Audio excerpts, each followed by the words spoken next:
People like to believe that families are built with love. I used to believe that too. Now I think they're built with repetition. You wake up before everyone else. You lock the doors at night. You remember which cereal one kid refuses to eat and which one has to be reminded 3 times to take his inhaler before football practice. You pay bills nobody else notices. You fix things before they break badly enough for anyone to appreciate that they almost did. You repeat those little acts long enough and eventually they become invisible. That was my life for nearly 10 years. When Melissa and I bought our house outside Columbus, Ohio, it wasn't anything extraordinary. 3 bedrooms, a narrow driveway, a backyard just big enough for 2 boys to wear patches into the grass every summer. I remember standing in that empty living room after closing, sunlight pouring through the windows onto bare hardwood floors. Melissa squeezed my hand and smiled. "This feels like home," she whispered. I believed her. Not because of the walls, because of the people standing inside them. Melissa came with 2 sons, Logan and Tyler. Logan was entering middle school then, already quiet enough to make you wonder what thoughts he kept to himself. Tyler was younger, louder, forever leaving toy trucks in places guaranteed to hurt someone's foot. Their biological father still existed, of course. He simply didn't exist consistently. Some weekends he appeared, others he disappeared without explanation. Birthdays were sometimes remembered, sometimes forgotten. The boys learned early not to expect too much from him. I never tried to replace him. People assume every stepfather secretly wants to erase the man who came before. I never did. Children don't need replacement. They need reliability. So that became my job. I wasn't the exciting adult who showed up twice a year with expensive gifts. I was the man who knew where the insurance cards were. The man who kept spare house keys hidden in the garage. The man who made sure the furnace was serviced before winter and the air conditioner before summer. Nobody applauds those things. They're simply expected. Every month, the mortgage left my checking account with mechanical precision. Utilities followed: internet, insurance, groceries, soccer registration, football equipment, school supplies, dental cleanings, prescription refills. Money has a strange way of disappearing when you're raising children. You never resent spending it if you believe you're building something lasting. I believed exactly that. Melissa worked long hours at the hospital. Some mornings, she left before daylight, painted the neighborhood. Some nights, she came home too exhausted to finish dinner. So I filled the empty spaces without ever announcing that I was doing it. Permission slips landed on the kitchen counter. I signed them.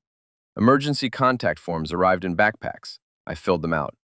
Parent portal passwords needed updating. I handled it. Teacher conferences had to be scheduled. I made the calls. If one of the boys woke up sick at school, my phone rang first because everyone knew I would answer. Always. I never complained, not once. I convinced myself these weren't obligations.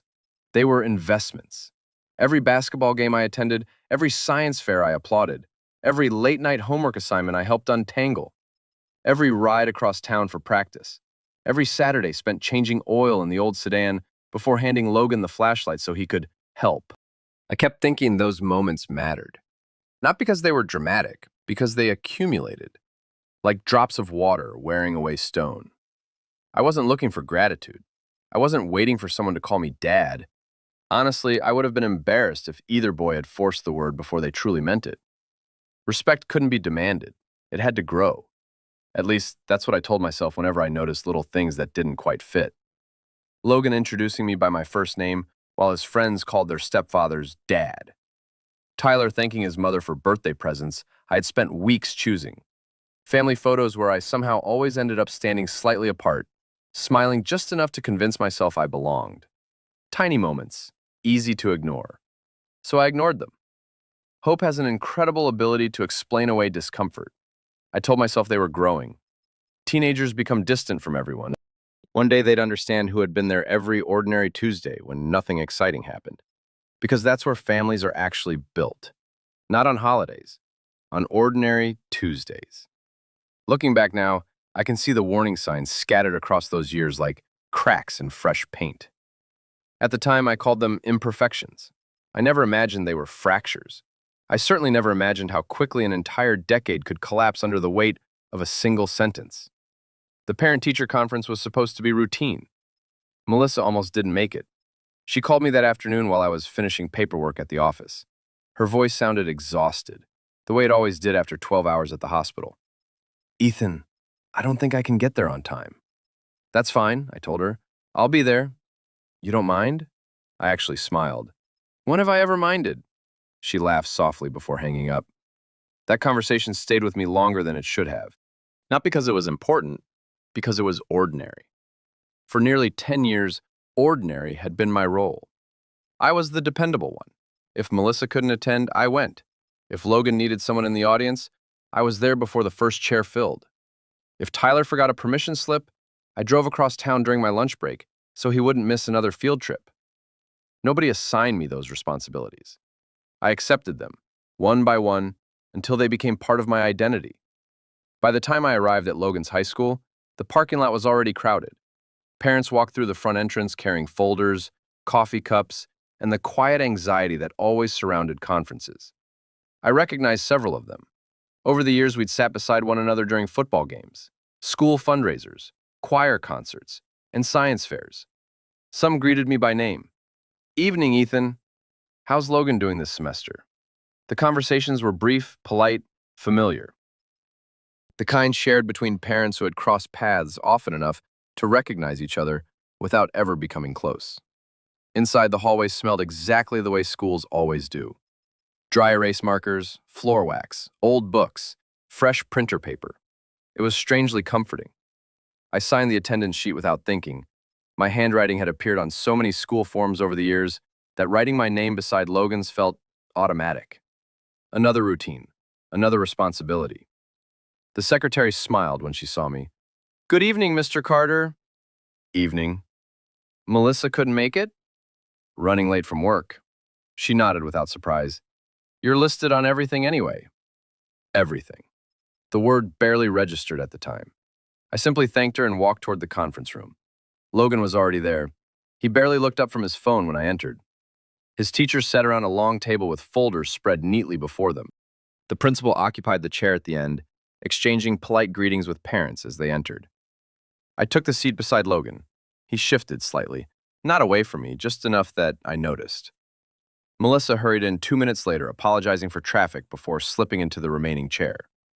The meeting began normally. Attendance, grades, class participation, future college preparation. The teachers praised Logan's intelligence. They said he learned quickly, performed well on exams, and had real potential if he stayed focused. I felt proud listening to them, not because I believed his accomplishments belonged to me, because I'd watched him work for them. Late nights studying at the kitchen table, weekends spent finishing essays, hours practicing presentations while I listened from the living room. Watching someone grow into themselves is a quiet privilege. Then one teacher mentioned attendance. There have been several unexplained absences this semester. I frowned. That surprised me. Logan had always told us he was going to school. I waited until the teacher finished speaking before asking calmly, "Do those absences usually happen on specific days? Maybe there's a pattern we're missing." It wasn't an accusation. It wasn't even criticism. It was a question, a simple question. Logan looked up. For the first time that evening, he looked directly at me. His expression wasn't embarrassed. It wasn't defensive. It was irritated, like I had spoken out of turn. Before any teacher could answer, he interrupted, "He's not my father." The room stopped breathing. Every conversation beyond the conference room suddenly seemed impossibly distant. Logan didn't lower his voice. "He shouldn't be butting into this." Nobody moved. The principal stared at the papers in front of him. One teacher slowly removed her glasses. Melissa turned toward Logan with a look of absolute disbelief. I didn't feel angry, not immediately. What I felt was stranger, as though something inside me had simply gone quiet. Years of ordinary Tuesdays, years of signatures, years of showing up, reduced to a single sentence spoken in front of strangers. I looked toward the secretary standing near the doorway. My voice remained perfectly calm. "Excuse me." She stepped closer. "Could you remove my name from every school document connected to Logan?" She blinked. "I'm sorry?" "Emergency contact forms." I folded my hands on the table. "Permission slips, medical authorizations, parent notifications, field trip approvals. Every document requiring my signature." The room remained silent. If I'm not his parent, Those records should reflect that. Nobody interrupted me. Nobody argued. I simply leaned back in my chair and waited. The secretary hesitated before quietly leaving the room. For the first time in nearly 10 years, I stopped volunteering to carry something that wasn't mine. The secretary returned 10 minutes later with a folder pressed against her chest. I remember that folder clearly. Blue cardboard, white label. Logan Carter, student records. It looked too small to hold so many years of my life. The meeting had not recovered after Logan's words. The teachers tried to continue, but every sentence came out careful and thin. Melissa sat stiff beside me, her hands locked together on the table, her wedding ring catching the fluorescent light whenever her fingers trembled. Logan stared at his phone again, as if nothing had happened, as if he had not taken a blade to the room and left everyone watching the blood spread. The secretary cleared her throat. "Mr. Carter, I pulled up the school records." I nodded. She looked uncomfortable, not hostile, not judgmental, just trapped inside a procedure that had suddenly become human. "You are currently listed as primary emergency contact, authorized pickup, medical release signer, field trip signer, disciplinary contact, and academic notification recipient." Each title landed like a stone. Primary, authorized, signer, contact, recipient. Words that had once made me feel included now sounded like evidence in a trial. She continued quietly, "If I remove you, we need to know who will replace you for those responsibilities." Nobody answered. The principal shifted in his seat. Melissa looked at the secretary, then at Logan, then at me. For once, she had no quick explanation, no soft excuse, no gentle bridge over the damage. The secretary glanced at Melissa. "Mrs. Carter, would you like to be listed as sole contact for everything?" Melissa opened her mouth, closed it.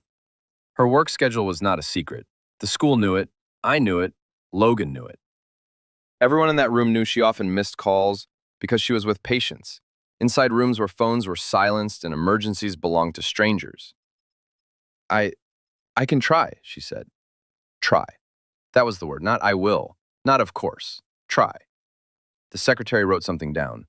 "And medical releases?" Melissa's face tightened. "If Logan is injured during school hours or on a trip, someone has to authorize treatment if we cannot reach you immediately." The room seemed smaller then, too bright, too airless. I looked at Logan. He did not look back. The secretary continued, growing more nervous with every question. "There are 2 upcoming field trips. One requires overnight authorization.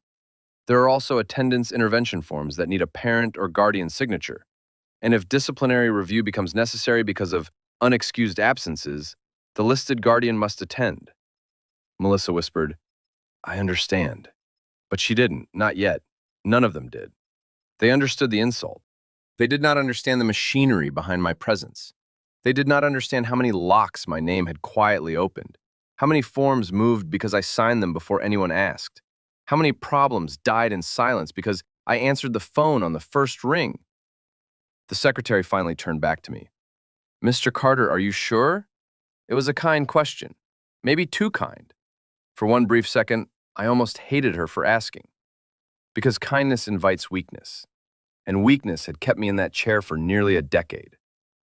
I looked at Logan again, my stepson, the boy whose winter coat I had bought 2 months before, the boy whose phone bill drafted from my account every month, the boy I had driven through snowstorms, sat beside in urgent care, waited for outside locker rooms, defended when teachers misunderstood him, praised when he succeeded, worried over when he came home too quiet. He was still looking down. That told me everything. "Yes," I said. "Remove me." The pen scratched across paper. Such a small sound. Such a final one. Melissa inhaled sharply beside me, but she said nothing. That silence hurt worse than Logan's sentence. A child can be cruel. A wife should not be absent while he is. The secretary gathered the forms. "I'll process this today. Some systems may update by tomorrow morning."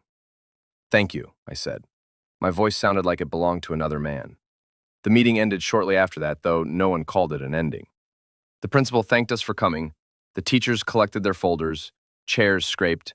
Parents outside the room resumed their ordinary concerns, unaware they had just walked past the wreckage of my family. In the hallway, Melissa caught my sleeve. "Ethan." I stopped. Logan kept walking ahead of us. Not fast, not ashamed, just finished. Melissa lowered her voice.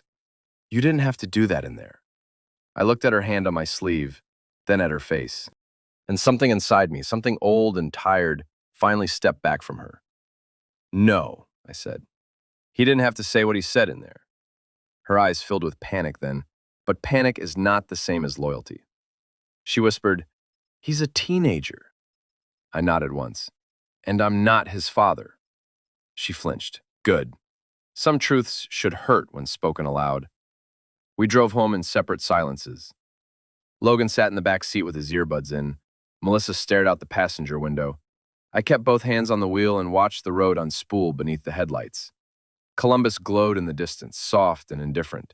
The suburbs came slowly. Streetlights, mailboxes, identical lawns. The house appeared at the end of our quiet street, warm lights glowing in the windows like nothing inside had changed. But everything had. I parked in the driveway and stayed in the car after they went inside. For a long time, I listened to the engine tick as it cooled. 10 years.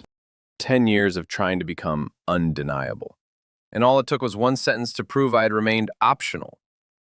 When I finally entered the house, Melissa was in the kitchen, whispering with Logan. They stopped when they saw me. That told me enough.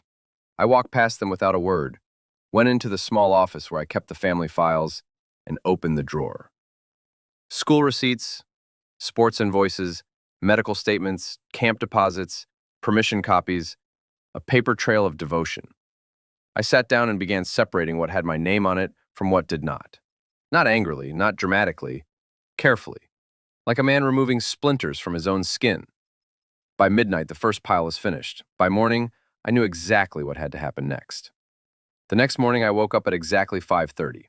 Not because I had slept well, because my body had followed the same routine for years, even after my mind had spent the entire night replaying Logan's words. I lay in bed for a few minutes, staring at the ceiling while the first light crept through the curtains. Melissa was still asleep beside me, turned toward the opposite edge of the mattress. We weren't touching. Somehow, the space between us felt larger than the king-size bed itself.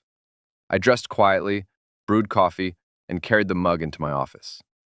The folders I had organized the night before were still spread across the desk. School, sports, medical, insurance.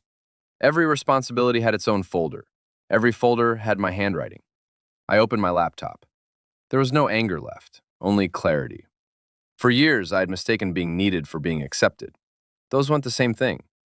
Being needed meant someone relied on what I provided. Being accepted meant they valued the person providing it. I had confused one for the other. Not anymore.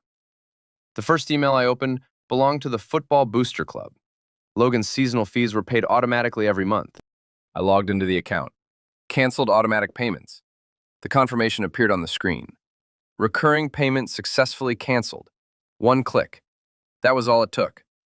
Next came Tyler's travel baseball account. Another automatic withdrawal. Canceled. Then the school activity portal.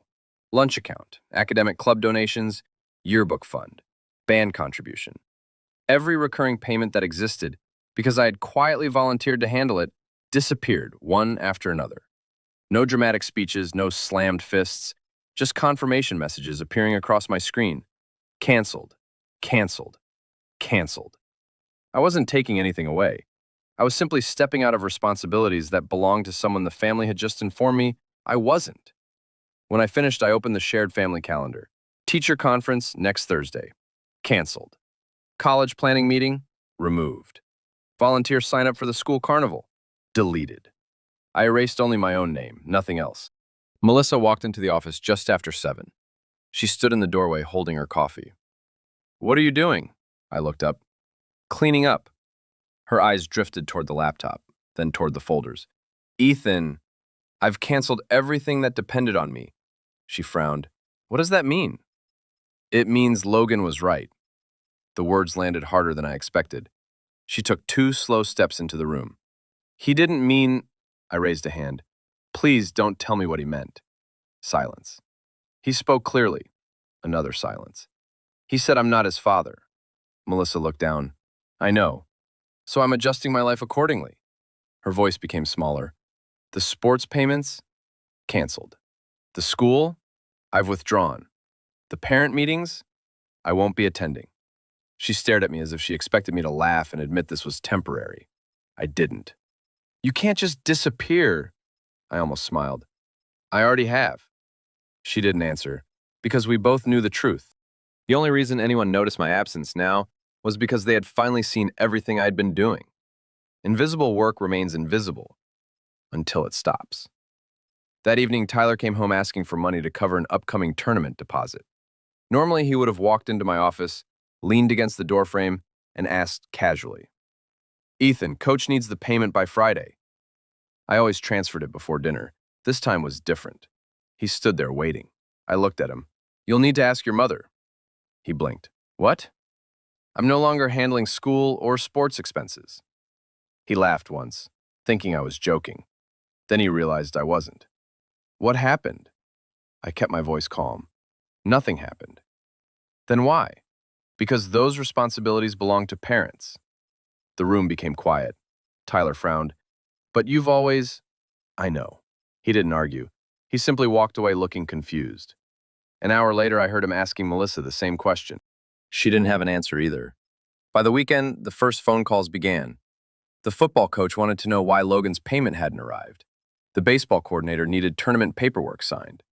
The guidance office left 2 voicemail messages asking about updated emergency contacts. For years, every one of those calls had come to me. Now they landed on Melissa's phone, sometimes while she was working, sometimes while she was driving, sometimes when she couldn't answer. The voicemail notifications multiplied. Emails followed, text messages, reminders, deadlines. I watched quietly from across the kitchen as Melissa's expression changed each time another notification appeared. Not angry, overwhelmed. She had never realized how many moving pieces I had been holding together. Neither had I. Not until I let them fall into someone else's hands. Logan noticed the change too. At first, he acted as though none of it mattered. He walked through the house wearing the same detached expression he'd worn since the conference. Earbuds in, phone in hand, bedroom door closed. But confidence fades when inconvenience becomes routine. One afternoon, I overheard him asking Melissa whether the football payment had been processed. She hesitated. I'm working on it." "When?" "I'm trying." Trying. The same word she'd used at the conference. Now it sounded even smaller. For nearly a decade, I had made sure problems disappeared before anyone else noticed them. Now, for the first time, everyone was watching them arrive in real time. And I did nothing, not because I wanted them to suffer, because they had finally asked me to stop carrying burdens that weren't mine. I was only respecting their wishes.